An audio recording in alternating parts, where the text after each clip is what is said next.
সারা দেশে অনির্দিষ্টকালের জন্য মোবাইল ফোনের দোকান বন্ধ রেখেছেন ব্যবসায়ীরা। রোববার সকাল থেকে কর্মসূচি শুরু হয়েছে। ঢাকার মোবাইল ফোনের বেশিরভাগ দোকান বন্ধ রাখতে দেখা গেছে।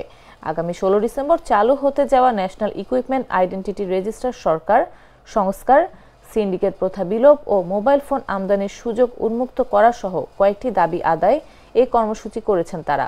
এদিকে দাবি আদায়ে মোবাইল ফোন ব্যবসায়ীরা রাজধানীর আগারগাঁওয়ের বাংলাদেশ টেলিযোগাযোগ নিয়ন্ত্রণ কমিশনের কার্যালয় ঘেরাওয়ের হুঁশিয়ারিও দিয়েছেন।